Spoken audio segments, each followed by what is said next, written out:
Good evening. I see some familiar faces, a lot of new faces. How many of you have been to Bhutan or? Well, this is pretty good for a first attempt, for us to do something here with all of you. I think, this is great. Thank you. I think Bhutan, the story of Bhutan needs to be heard, and it's good that we have many ambassadors, all of you, who have either been to Bhutan or intending to go and visit Bhutan once COVID is over, hopefully. So tonight, what Nawang and I will do is just take you through a little bit of, a brief introduction to the country, just so that we geographically place where it is in terms of its biodiversity and so forth, and then we'll touch upon what we've said here as development with values. You must have heard of the philosophy of gross national happiness, right? And that is what Bhutan is famous for. But we are not here to expound that philosophy. I think we want to delve a little deeper to maybe try and explain what that really means. As His Majesty the King, himself has succinctly sort of described GNH as simply development with values. So we want to take you through that presentation. Let's see if I can get this correct. So I think this is probably a redundant slide for most of you, right? So geopolitically, Bhutan is it's a landlocked small country that's cupped by the Tibetan Autonomous Region of China in the north, and the Indian states of Sikkim, West Bengal, Assam, and Arunachal Pradesh to the south. So we are landlocked between these two countries, and in the neighborhood are you have Nepal, Bangladesh, Myanmar are some of the other countries in that area. It is a small country, roughly the size of Switzerland, right?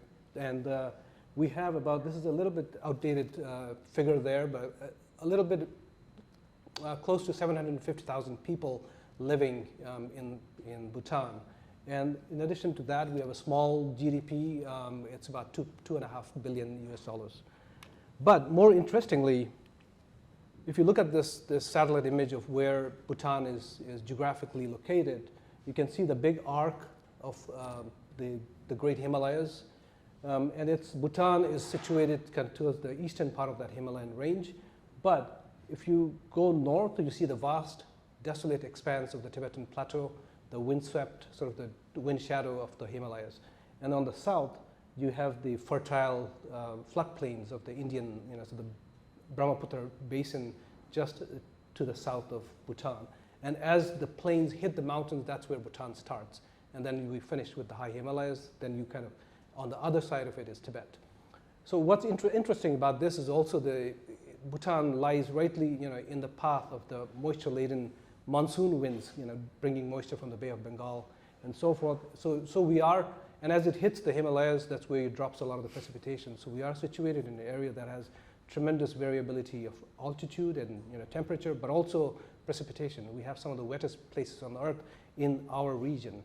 And all of these factors, sort of allow a small country like Bhutan to then have anything from high Himalayan peaks with the glaciers and the mountains, and to all the way down to the Indian plains with the subtropical vegetation and everything else in between. So it's a really interesting in terms of biodiversity and ecofloristic zones, and we have all of a very varied biodiversity richness. So just to illustrate briefly, you look at wildcat diversity in the world globally. There are only about less than three dozen different wildcats, and out of that, Bhutan has almost 10, maybe 11. One is not fully confirmed, but we expect it to be there. But quite a lot of wildcat diversity, including all the 4 Asian big cats. So we have the tiger, the snow leopard, clouded leopard, and the common leopard. So it's a tremendously biodiverse, rich area. But when you talk about Bhutan, you conjure images of lofty peaks and mountains and Buddhist monks and monasteries, and which is true. We have all of that, right? But it's also the people and the lifestyle, that is still true and unique to a region, that is fast changing, and that is what we hope to elucidate. Why we can look at Bhutan as something on a track. It's human development, it's economic progress and so forth, but it's also moving at the beat of a different drum, I guess, different march, and which is where there's a lot of conscientiousness and a lot of mindfulness as we move on this path of human development, and therefore, development with values. And I just wanted to touch upon three, stories to explain that a little bit better. So just last month, right? This is a news story that appeared in the national newspaper. We had a series of consecutive days of very heavy rainfall in mid-October, and that is very unseasonably late. This is when people have harvested their paddies, or they're all laid out in the terraces to dry, to be threshed into the rice and to mill.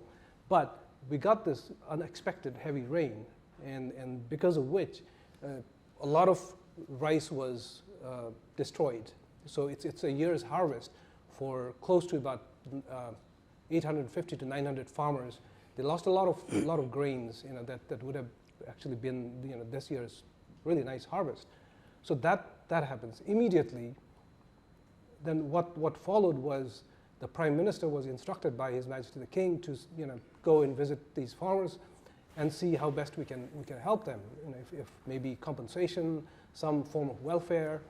So the Prime Minister went and sort of consulted or met with the farmers who have lost all these grains, and said, well, His Majesty commanded me to come and deliver this message of support. And then something interesting happened, because the farmers then from this particular region in Paro said, no, we have been dealing with COVID all this, this last almost 2 years. Many thousands of young folks who were previously employed in tourism as tour guides or drivers and other allied businesses related to tourism had to be supported by some form of welfare that His Majesty had rolled out. And so there's an enormous strain on the resources, and the people said, we cannot take this help. There are bigger needs. So I think this is an example of the people coming together to look at, it's not just yourself, it's a larger community. I think it's also the larger village, the larger the district and the whole country. I think there is that kind of a consciousness where one, the leadership is quick enough to pick up where help is needed. At the same time, there is also this feeling within the community as well that there are things more important than my own welfare. I think that kind of a feeling is something that makes Bhutan unique. The next story is kind of interesting. I'll just play this.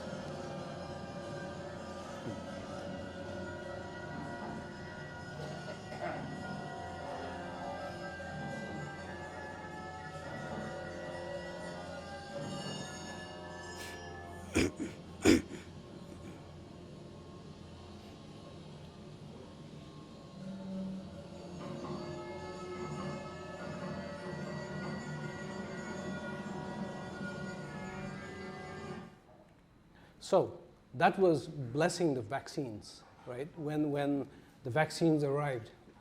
So in March, April, I think the country, of course, many countries around the world were scrambling for vaccines, and India was kind enough to supply Bhutan with the first dose of vaccines with their AstraZeneca that they helped many other countries nearby, and then of course India then ran into its own problems, and there was a big surge in India, and then Bhutan had to look elsewhere, and the whole world was scrambling for vaccines.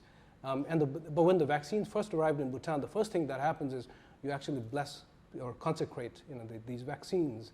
And there is a belief in science. I think there is adherence to public health guidelines and safety guidelines and so forth that was put forth by the Ministry of Health. And people really adhered to that, and again came together to really look at the pandemic as something not political. Wearing a mask is not political, but it's really for safety. There is the strong belief in medical science and so forth, but at the same time, events like this consecration, the spiritual part of it is very much alive. Again, this is again a mixing of the spiritual value that you place on these things, like looking at this as a solution. So Bhutan did something really phenomenal. As you can see, a lot of the rich countries, they started, like end of December, January, they started vaccinating, and they were moving on this upward trajectory. But Bhutan started, up here somewhere, right, which is within a span of course, the first dose was done, and then even the second dose. But within the short span, it really managed to get way up there in terms of the vaccination rate. And presently, I think the eligible population, the eligible adult population, almost 90-some% are fully vaccinated. I think total population-wise, I think is like 70-something, but the eligible population of adults are all mostly vaccinated. And that, again, could be done in a very short period of time, which is why this very strange-looking graph that is climbing straight up within a short period of time, and Bhutan caught up with many other countries and actually is ahead of many countries. And that, again, I think shows the togetherness, the willing to tackle this together.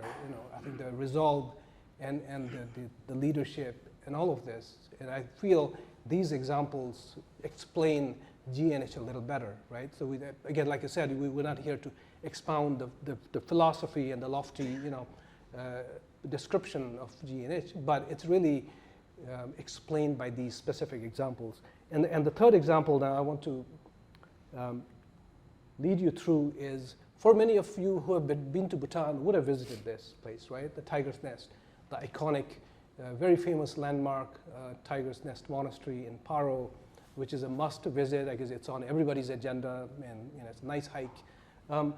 But even here, an interesting sort of a story that is associated with this particular temple or monastery is this this figure on the left, on your left here, is the emanation of Guru Rinpoche, and he is believed to be like the second Buddha. He's almost had superhuman features. He's known all across the Himalayas and the Tibetan plateau, and is commonly referred to as the second Buddha. But he is believed to have flown to this place, this cliff face on the back of a flying tigress, right? So you have a tiger who is actually, again, another emanation of one of his consorts. So again, such kind of a belief is very strong, and this is not something that our parents tell us to go to sleep, or not a bedtime story, but something that you grow up, visiting and respecting and offering your prayers and all that. But the interesting thing is, tigers are present in these areas, just above this, not far from this region. Our colleagues, when they were doing camera trapping, there were a few tigers in these areas, sure enough. And then a little higher up, I think Nawang's Institute, when they were doing some camera trapping, there were snow leopards, of course, a bit higher up above tree line. So again, this intertwining of the spiritual and the natural world and all of these, I think this is very much Bhutan. And I feel like these stories help explain Bhutan a lot better, and that's, I think, for some of us, that's what we mean when you say development with value. So we proceed on this trajectory of human development, lifting people out of poverty, shared prosperity, and so forth, yet at the same time, just maintaining these core values. I think this probably is what I think makes Bhutan interesting and unique. So with that, I'll pass on to my colleague here, and then he'll take you through the rest of the presentation. Thank you. As well.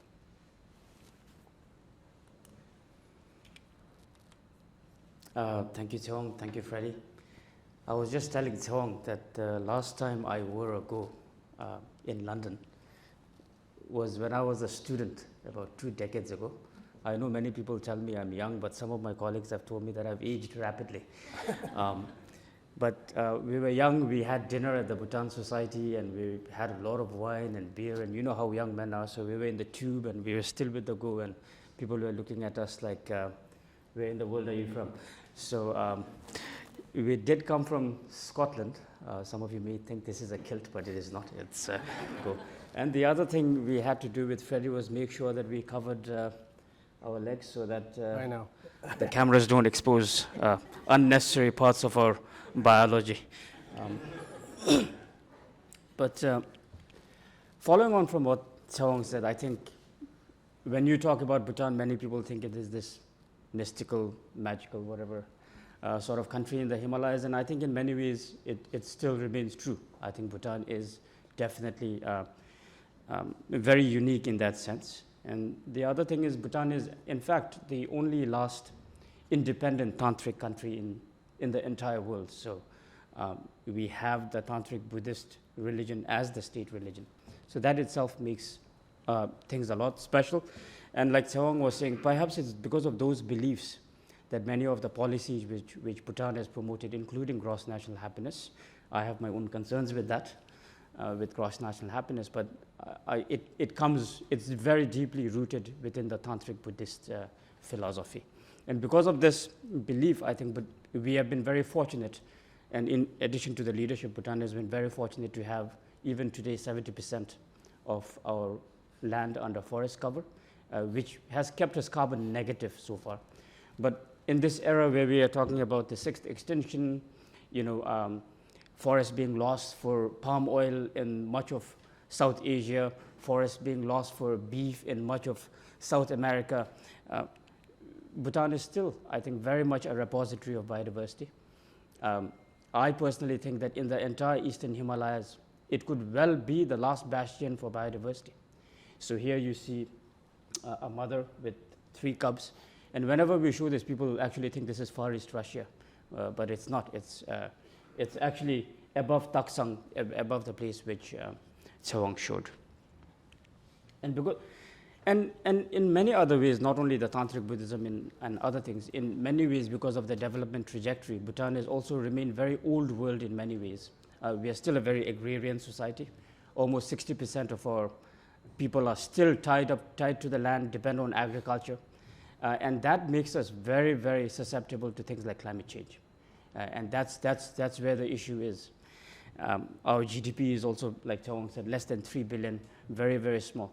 But over the last 50 years or so, Bhutan has made tremendous progress, I think. Many of our people have been lifted out of poverty.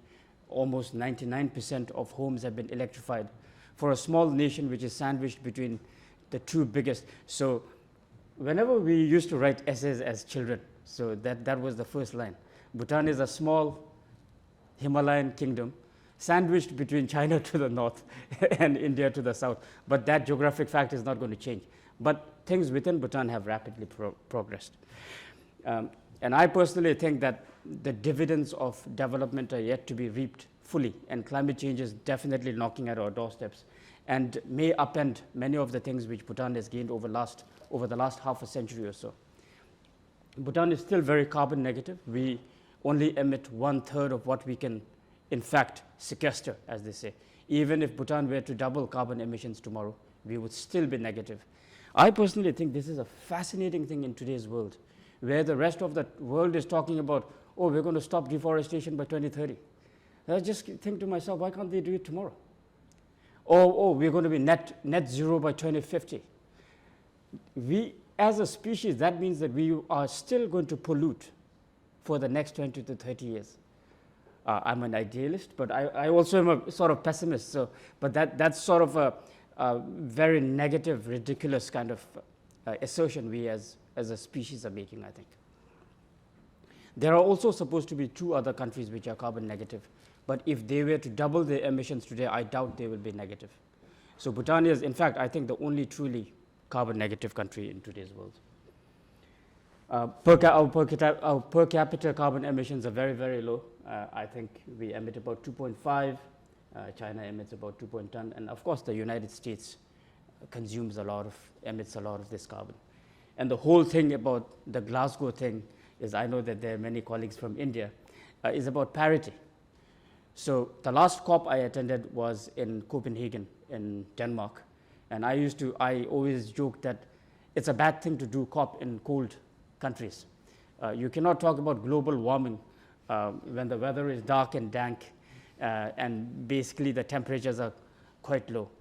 But in most of the times in the Western world, that was the point I was making to Freddie, even the toilets are heated. So you go to the toilet, you don't freeze, you hang your clothes, everything is dry. So the question today is, some of us are allowed to heat our toilets. And some of us, you are trying to say, well, we will discuss heating your living rooms. And I think that's the crux of the matter. Yeah, it's about climate change is not only about how much carbon one is putting, but it's really about global equity and global justice. And back home, things are rapidly changing. Our leaders are concerned because whatever we have done in the last half a century, climate change has a real potential of upending things. So here you see His Majesty the King, the gentleman in the middle, trekking up in some of the glaciers. So what you are seeing is you are seeing a decrease in snowfall. You are basically seeing landscapes turn from white to gray. You're seeing accelerated spread of decrease. So His Majesty did this not only as a part of high altitude hiking, but really to raise awareness on climate change. I find this a fascinating picture and iconic in many sense. Climate change also has a real potential of not only upending development, but some of these iconic structures which are very close to the Bhutanese spiritual heritage. If there were to be a glacial outburst, these heritages could well be gone. So we are not talking about something which is iffy-wiffy up in the air. I think it's a real clear and present danger. And tied to that, of course, it will affect our agriculture. It will affect Bhutan's capacity to generate hydropower, which we depend on immensely. So while the rest of the world looks on Bhutan as sort of a mysterious, magical place, and it is definitely, indeed, still remains so here, we have these paintings. Our values are rooted very much in Buddhist Tantra, but things are changing fast. An old generation of Bhutanese is rapidly aging, and there's a young generation of Bhutanese. Almost 50% of Bhutan today is under the age of 25, and they have a whole set of different aspirations. They see whatever the rest of the world has. So it is a fastly changing world. So how do we make sure as we progress, how do we make sure that we sort of still keep Bhutan carbon negative, while the aspirations of the younger generation of Bhutanese, as well as the rest of the world, is kept alive? I just want to conclude by saying that many of the times we Bhutanese try to oversell that Bhutan is a magical place. I personally think that there are many magical places around the world, but Bhutan is definitely one of them. It is truly a unique and special place. And I think the global community owes it to her, we owe it to ourselves to make sure that perhaps the only truly carbon negative country in the world remains as such while prospering. And I leave you with a quote from His Majesty the King. And perhaps this is something which the COP delegates should have been exposed to as well. A very powerful statement as far as I'm concerned. The future is neither unseen nor unknown. It is what we make of it. Thank you very much.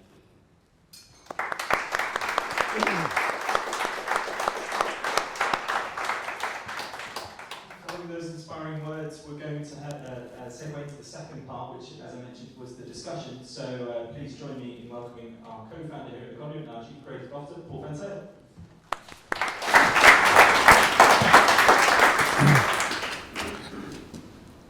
Thank you both very, very much.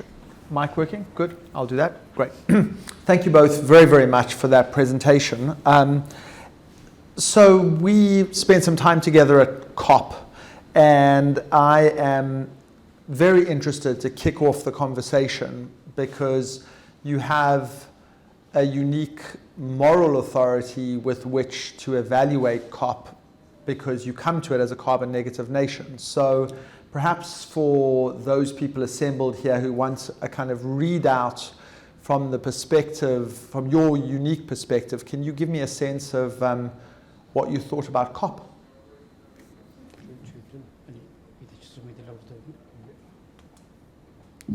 So, thank you, Paul. Good question. But to begin with, I think we were at COP. Of course, we don't represent the government. We're a civil society, right? So, but we were assisting the Bhutanese delegation to connect with other interested parties, together with the Karuna Foundation, who's present here. So that was kind of the role on the outside that we played. But what came out in the discussions, the negotiation, is interesting. I think that there's a lot of mixed emotions, a lot of LDC countries disappointed, right? People are not coming through with their commitments of climate financing, for instance. But for us, it's interesting, as Noam earlier pointed out, Bhutan has been on this trajectory since COP15 when we declared that the country would remain carbon neutral, but we have been carbon negative since, right? And still, we have a lot of room.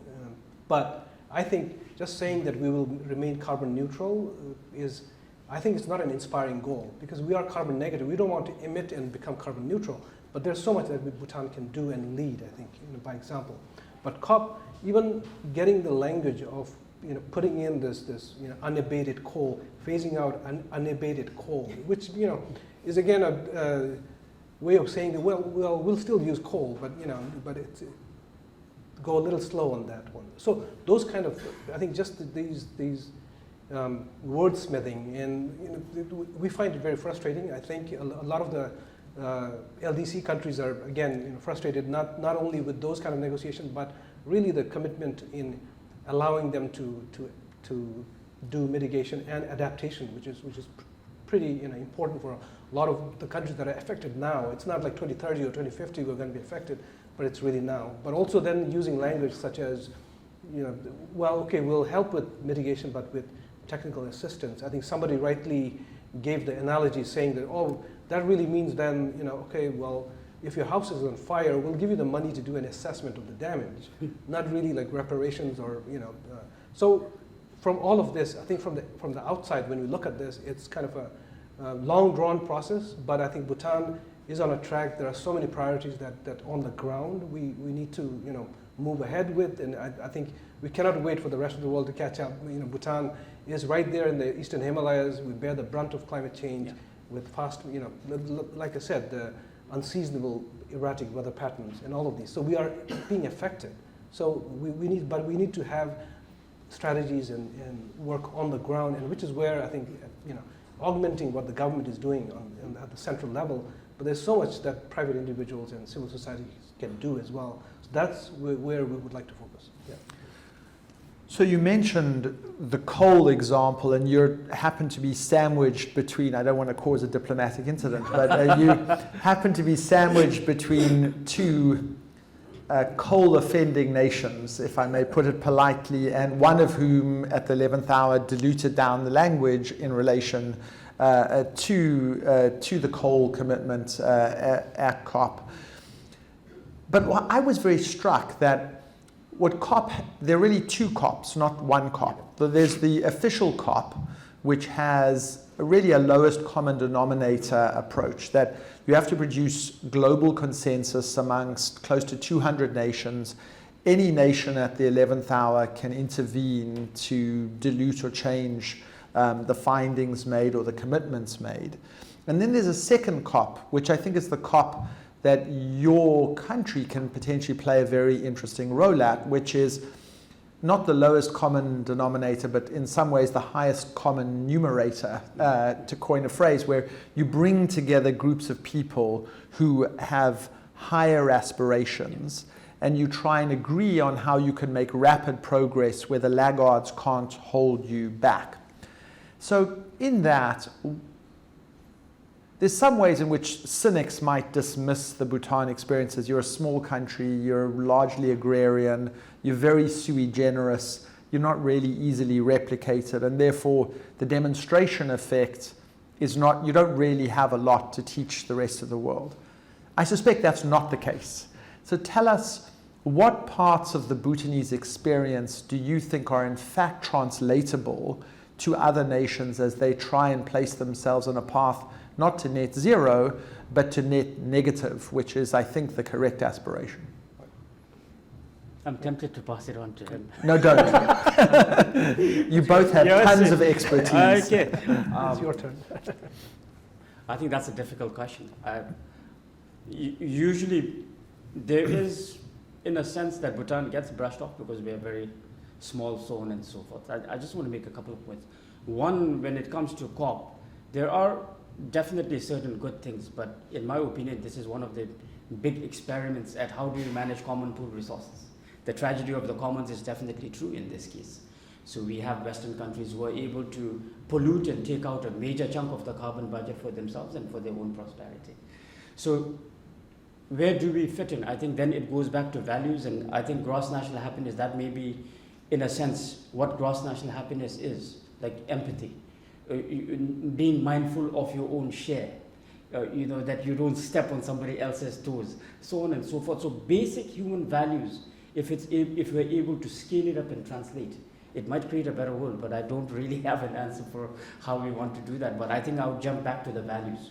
Like one of the examples, when I came to study in the UK, we would always, again, this is not a negation about culture and all that. Every culture has its own beauty and idiosyncrasies.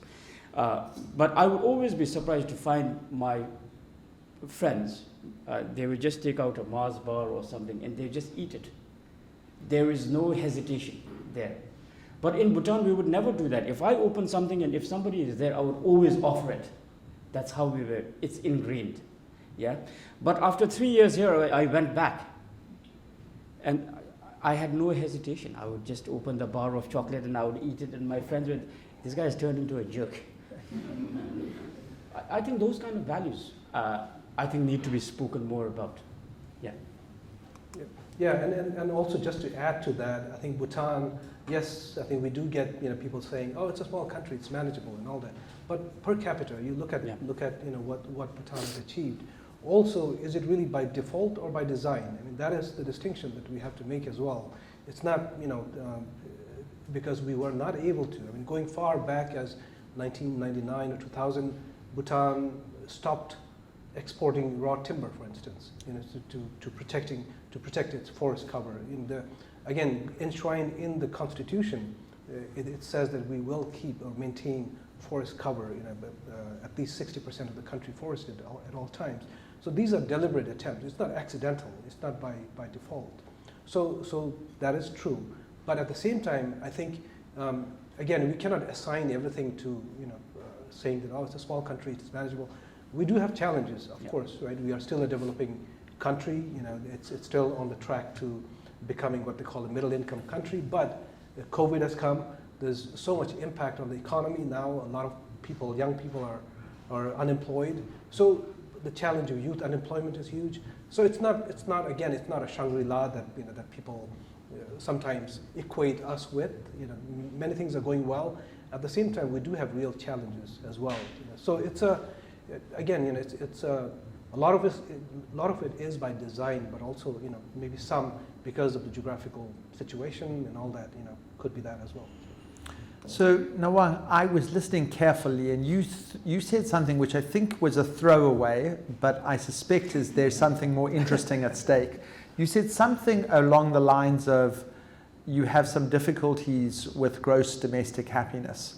And I wanted to ask you that question in the context of climate change and sustainability, because in some ways you could make the argument that a quest for happiness or an untrammeled quest for happiness is inconsistent with the kind of denials that we need to subject ourselves to in order to lead a more sustainable life. That if we just are governed by happiness, we may fulfill a lot of our basic pleasures, but in fact we may do things that place the planet in peril. And in fact, the next 20 years or so are ones in which we're going to have to check some rather basic human instincts narrowly understood.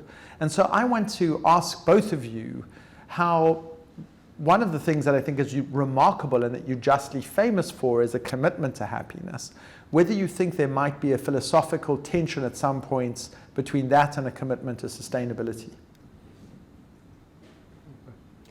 He is the guru of happiness. I'm the student. I don't know about that, but I think we have a problem when people just keep this whole philosophy, which is so powerful actually, but then they keep it at a fuzzy level and not really delve deeper into the issues and challenges.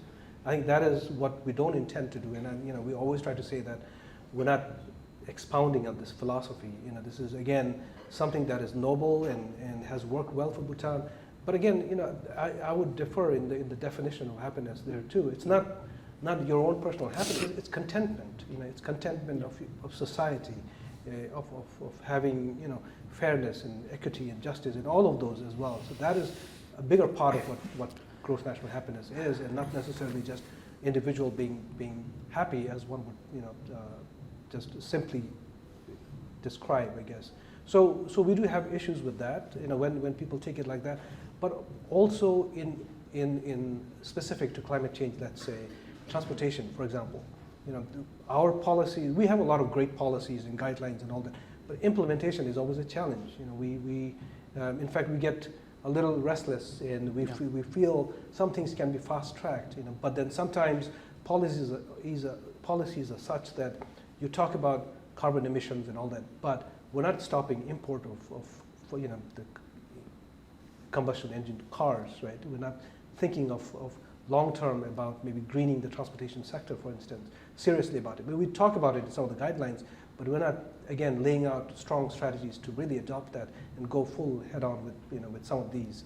So there, I think we see some sort of misfit between policies and actual implementation, but I think we have the intention, and it's yeah. So I'll just stop there and let Nawang maybe follow through with his comments as well. Difficult question. Because first of all, what is happiness, right? So if I'm not a Buddhist expert or whatever, but from a layman's perspective, the Western approach to happiness has always been comfort. So you have ease of access, you have warm clothes, heated buildings, good entertainment, good food, whereas the Eastern approach to happiness has always been something inward. So you are not really concerned about material well-being as such. But in today's world, you have to talk about material well-being. So that's where we then bump into problems with gross national happiness, when people use that philosophy to rug problems under the carpet. So gross national happiness should not be an excuse to deprive people of good water supply, for instance, or good roads, or timely education. So that's where I have a problem with gross national happiness. When gross national happiness is failing to bring the dividends it's supposed to bring. But of course, happiness is a very, very difficult thing. It's a very difficult thing. So Bhutan is justly famous around the world from the perspective of tourism, and tourists, and many people in this room will have perhaps gone to Bhutan first as a tourist and then became a devotee of the country through that first entryway and pathway. Tourism can be an incredible driver of economic development. It can also be a driver of extraordinary ecological destruction and can be incredibly carbon intensive. And if we are to meet any of our Paris goals and any of our net zero goals, we're going to have to conceive of tourism through the lens and prism of sustainability. I suspect you both individually and your country as a whole has something to say about that, and I'd love to hear a little more. Yes, I think you rightly put it. I know there are many. There are some representing Aman, for instance, others, who have visited Bhutan, and I think Bhutan is a country that is naturally photogenic, and it's really attractive in that sense. It's a very fun place to visit. And tourism is the second source of, second largest source of revenue before COVID hit, next to export of hydropower. So it's a very significant part of the economy. Not only that, it employs many people across its allied, the tourism and allied sectors like transportation, hotels, and other things as well. So it's an important part of the economy. Bhutan has always had this tourism policy of high value, low volume, or sometimes I think they kind of use it a little differently. But just having not too many tourists, not over tourism, right? So that was, in the past, it worked to a certain extent. But sometimes you are too successful in the image, in the branding and all that, you do get a lot of people wanting to come in.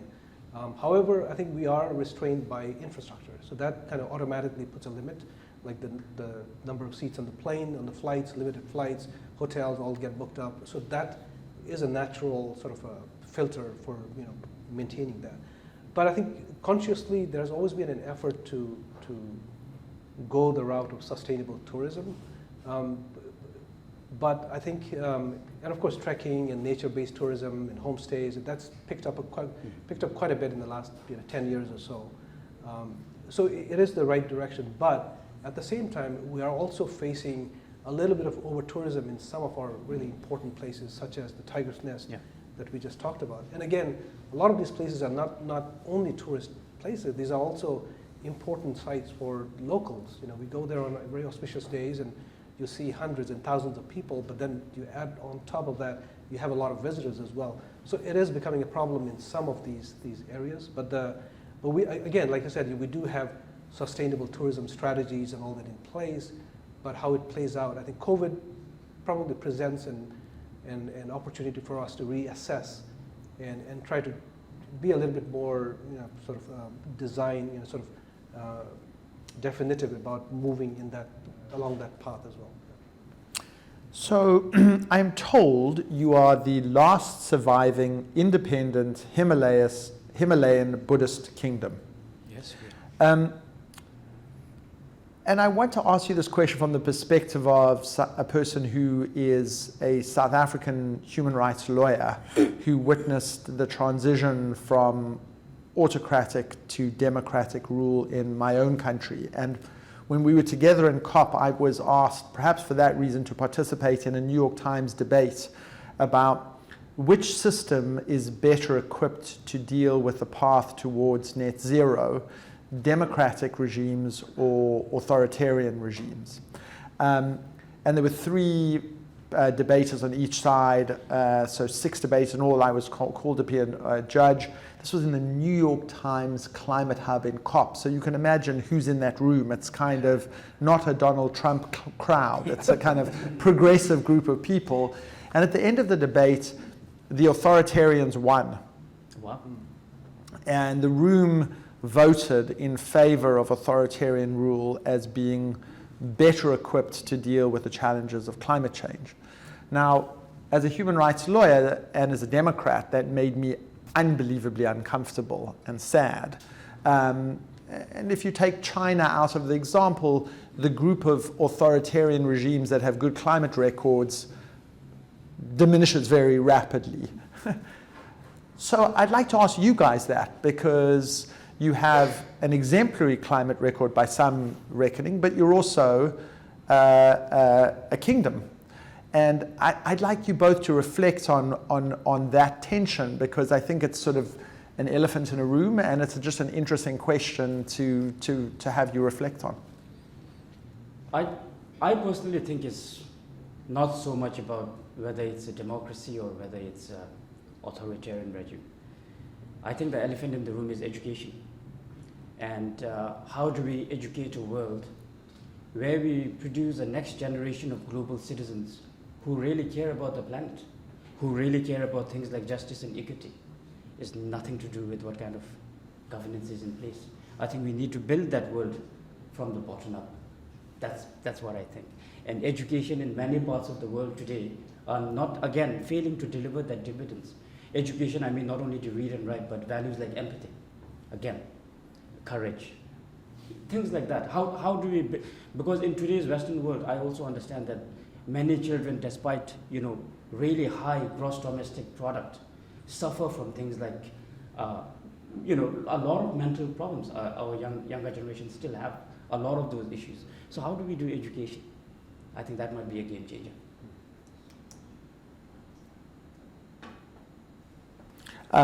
Okay. I wanted to ask you, before I turn over to the audience, I wanted to ask you a question about COVID, because I was incredibly struck by your rapid, vertiginous rates of vaccination and your capacity to do it with such speed and efficiency and kind of commitments. Is that something that you think you are going to be able to kind of keep up? Are you going to have to do sort of a set of booster regimes? Are you going to, has COVID sort of been vanquished? Because one of the challenges with small nations, take Singapore for example, did the same and then has succumbed to a sort of second set of waves. And then if you look at sort of other countries like Rwanda, for example, has incredibly, has managed COVID in some very, very interesting ways. The mortality rates per capita have been extraordinarily small. Small nation, highly efficient, high degrees of social cohesion. Are there some lessons that can be learned from the way that you have done it? Yeah, I think we often get asked about that, and I think what Bhutan really demonstrated is what they call a whole of country approach, right? It wasn't just us against them or the frontline workers versus somebody else, this party versus that. It was really everybody coming together. I think that was exemplary. And then we have kind of a saying in I guess there's some kind of a Buddhist line saying that you removing obstacles. You remove the outer obstacles. You have some removing the outer obstacles, others removing the inner obstacles. So Bhutan early on, I think we closed off the borders, right? Because we were seeing the surge in neighboring countries and other places. So the borders were sealed. Long quarantines of 21 days mandatory for anybody coming in, Bhutanese or anybody else. So those things have been stringently followed. Thousands of volunteers and frontline workers, but of course you're led by none other than His Majesty the King, who put his own comfort and everything aside and took a lot of risk to visit some of these porous borders with India and other places to make sure that people were safe. And so there was, once somebody like him is out in the front lines, everybody cannot sit still. I mean, everybody wants to contribute. We're also lucky to have a government that is well in tune with the medical field. We have a doctor for a surgeon for a prime minister. The health minister is a public health specialist. The foreign minister is a pediatrician. So a lot of medical personnel in the cabinet as well. So that was, of course, supported by their own technical team and all that. So there has been a collective response. There were stories in some places where villagers were offering vegetables and food for the people who were guarding the borders, for instance. They were taking the food for them. And so it's really, and of course not to forget the spiritual community. You have the monks and the High Lamas and everybody saying a lot of prayers and making offerings. And so it was a response together on many fronts. And I think that cohesion really helps. But also, the leadership with empathy, leadership that is in tune with what the people's needs are. As people were unemployed, there were creative ways of getting them re-employed for other vocational trainings and other things. So there was a lot of that movement which I think it infiltrated through a lot of the grains, fabric of the whole society. So that probably was why we were able to do that. No? Yeah, I think just two things. Just following on what Chong said and coming back to that democracy and all that. So leadership was key. And I think in today's world, leaders have to be able to build trust, so that people trust them. So that was one thing. So if His Majesty said, oh, it's good to take a jab, I'm sure people would be like, okay. And the Prime Minister was the first one to take a jab. But in Bhutan, the success is also due with how the health system operates. So over the last few decades, Bhutan has had high success rates, not only for COVID, but also for other vaccination programs like polio, HPV. So that infrastructure was fairly in place with all these cold chains. So even though Bhutan is small, it's fairly rugged and many places are actually beyond reach. So that infrastructure and mechanism was in place. I think that helped. Yeah. I'm going to ask a very final question, because one of the things that I'm just struck by is, and I was struck by it by your presentation at COP as well, the caliber of people, the caliber of public servants, the thoughtfulness with which you comport yourself, both in a kind of moral terms and in technocratic terms. It's sort of poster child stuff. I often think that people learn not just from the things that you do extraordinarily well, but sometimes from your mistakes. Mm-hmm. And it's like with a parent, if you tell your children you're the perfect parent, eventually they're going to be suspicious of that, especially when they're teenagers, right? Showing at the appropriate moment that you're also vulnerable and that you're human and have your own faults and flaws and are aware of them produces greater trust with your children and actually shows greater integrity as a human being. So I think it would be interesting to hear, and this is an audience of people who are fans of Bhutan, so you probably are in a safe space, but it would be useful to get a sense of things you think as a nation you've done wrong, things you've failed at, things that you've learnt on and that you'd like to improve on, because I think people will learn plenty of things about the successes of Bhutan. But let's hear a little bit of the sort of difficult questions about the country. Yeah. So that's also my problem with GNH. Like you said, I think sort of this poster child image is not serving us any longer.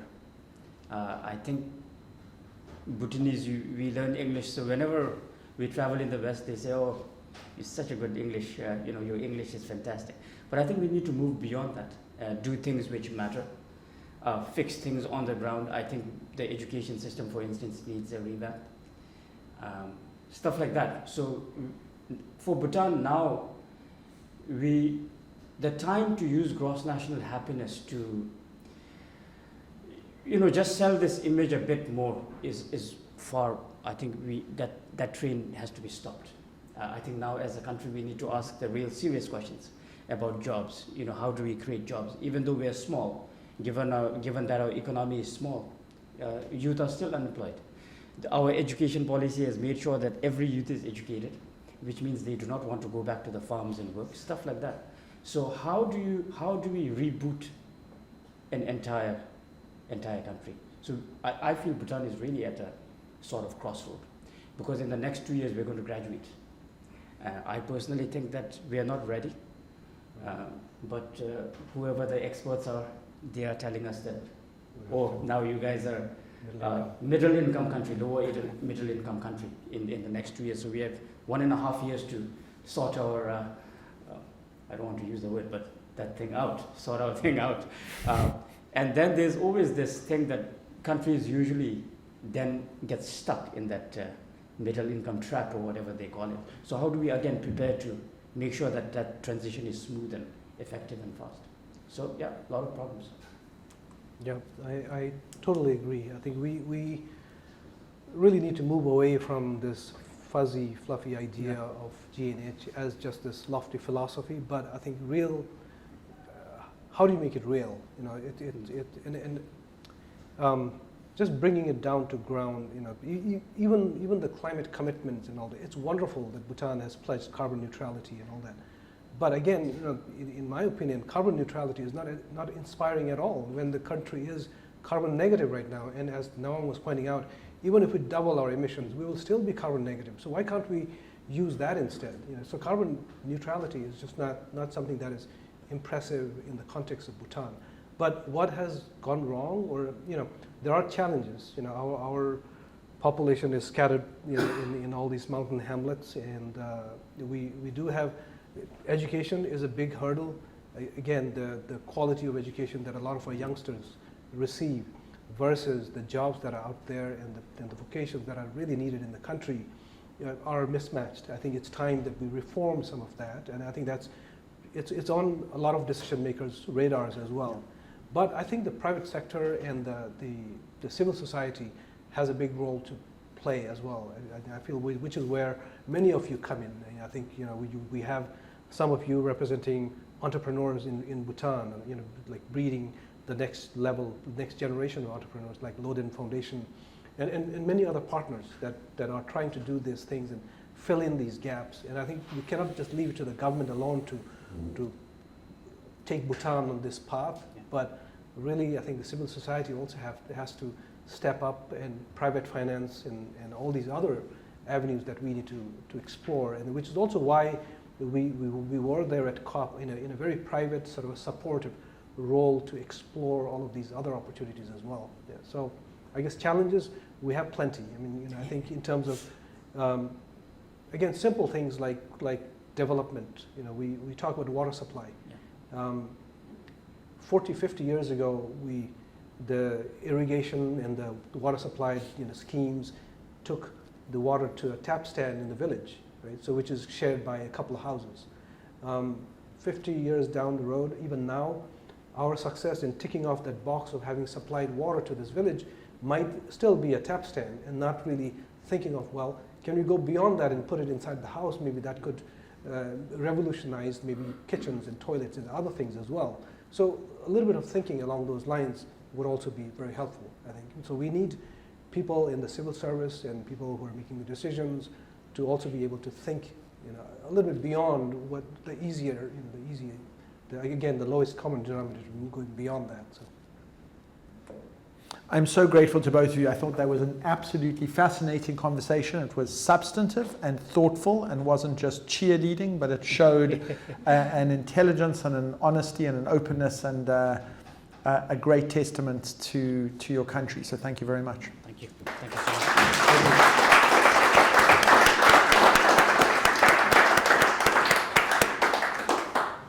Also, before we jump into that, I just want to throw it out there as well.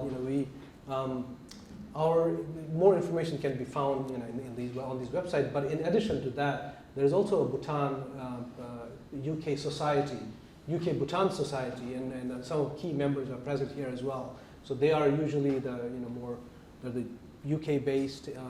Anything Bhutan. We're happy to have them here as well. So I'm sure they can also help answer some of the questions as well, joining us. And we're going to have some time for some questions from the audience, but then also everybody is invited for a reception and some canapes, and so that will enable people to mix and network and chat in a more informal setting. So we'll allow some time for that, and then we'll get into the more conversational mode.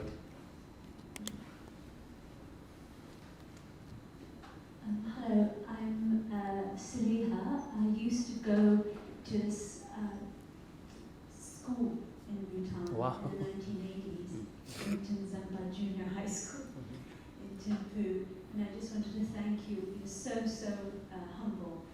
The 1980s is when we had to go and plant trees every weekend, and GNH was already a very, it was a concept from the father of the current king. He put it into place. We had several indicators. And at that time there was about 60% forest cover, and that increased. So my question is that we now I think that there's an opportunity to I would say not to do away with GNH, but as you mentioned, to build on it and to improve it to the next stage, because it was a fantastic concept forward. And my question would be that now that when Bhutan was the poorest country in the world, and because of this vision, they made sure that there wouldn't be deforestation, and there was also conscious inclusion of youth and various parts of society to plant trees. My thinking is that there is supposed to be this international process where you're supposed to reward countries for avoiding deforestation. Mm-hmm. And if Bhutan, in the international setting, was rewarded for their work, service to the world, when they were the poorest, surely they would then have the funding to switch to electric vehicles. I just find that many Bhutanese representatives are so humble about what they have accomplished, when actually it's also the rest, they have not had their fair sort of reward, in a sense, for what they have done, and they've done it without any funding from anywhere, particularly when I was there in the 1980s. Yeah. Thank you. So that's just a question, is that do you think that there would be an opportunity for funding for avoided deforestation? Yes. Yes, I think the answer. Yeah, I think there have been many different initiatives along those lines. I think back in the 80s, 90s, I think the Bhutan Trust Fund was set up. That was again a mechanism to kind of safeguard Bhutan's environment and have an endowment that allows Bhutan to move along that path. Then not so long ago, Bhutan for Life is yet another initiative, led by WWF and many other partners to again put in place some kind of a permanent financing to do that. And Bhutan does get funding from some of these agencies, other like global, the Green Climate Fund and all those stuff. But we feel, sometimes these financing mechanisms are a little tricky. A lot of it, a lot of times it serves themselves, right? A lot of these UN agencies, so vast and huge and bureaucratic to get access to a small amount of the funding, but then you have to go through this very laborious process to begin with, yet at the same time you only get a small amount. So which is why, again, we need to be a bit more creative in terms of accessing private and other sources of funding as well. But going back to that GNH, and of course, we're not GNH naysayers, definitely not. But we feel that has to be kept at a noble level and not be mired in academic discussions about the indicators and all the stuff that is not always connected with what is real on the ground. I think that is our contention, is not to just to ride the GNH wave as people do, but rather it is a noble concept, but how can we be true to it?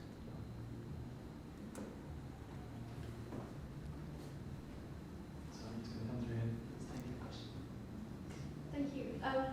I have just two questions around the education. One is how you instill a sense of kind of being togetherness from an early age through the education system, and whether you think that the Western focus on individual academic scores is very different to and doesn't encourage that. And the other question is in relation to when you're thinking about how you create jobs for the next generation, what happens if you take them away from the land, which was what I think I had understood was the direction you think it needs to go? Do they lose their connection with the land and their love of the nature that they've been looking after, and how do you ensure that doesn't happen? I don't know. Again, this is a difficult question. I think, education is tricky. So, like every child across the world, Bhutanese children are now exposed to social media. They have Instagram, Facebook, and all that. There's online bullying, so on and so forth. But I think there's still some hope in Bhutan, because it's not so much the individual thing which comes out. I mean, they're still taught that they have to cooperate, all that. So I don't know. I think there's still hope on that front, that we produce empathetic children for the future. And what was the second one? About the jobs. Oh yeah. That has been and is an ongoing debate. So how do we put children, youngsters back on farms? The government is trying all kinds of things. But one of the things is clear, that the farming population, like everywhere else in the world, is aging rapidly. So together with them, a lot of these farming knowledges which they gain over a lifetime experience, that also goes. Those are big challenges, and I don't think we have easy solutions to that. Also, to augment that, your two-part question. One, on the education part of it. Originally we had such strong curriculum, like especially in our language and culture. So that they were part of the curriculum was very core Buddhist sort of principles, and which now when we look back, our generation, we had the fortune to have gone through that rigorous Bhutanese curriculum, especially on the Buddhism and some of these things, which are really sowing the seeds of a lot of the basic tenets of Buddhism.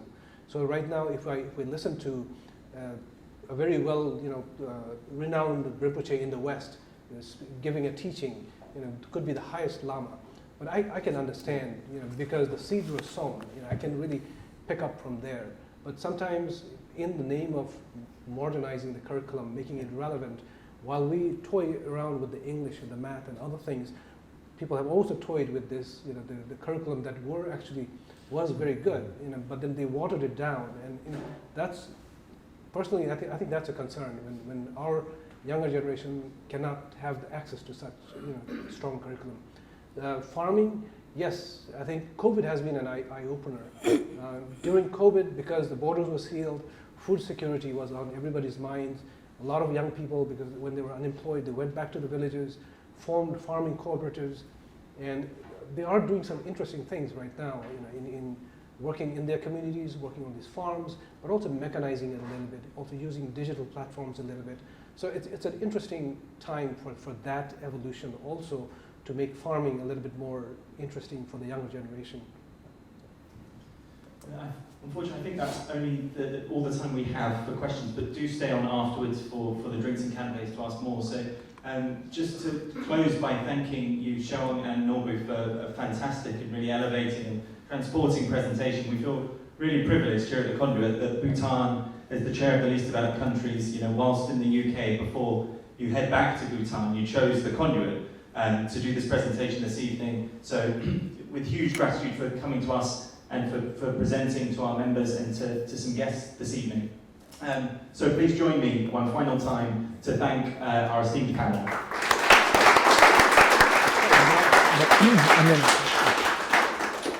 So may I take one second? I just want to acknowledge a few people in the audience, especially our board members, Lucy Golette, way at the back, who is kindly supporting all of this. We also have William Tacone, who is the vice chair of our board, and Tim Sharp is on a team with us. So he's standing at the back, doing a lot of the back end work. Of course, my colleagues back in Washington D.C. who are hopefully watching. So Tsering and Emily and Dawa and everybody else who are helping us from afar. And of course, together with us, we have Lindsay Skog, who was with us all the way from Glasgow, and we do a lot of interesting things in Bhutan together.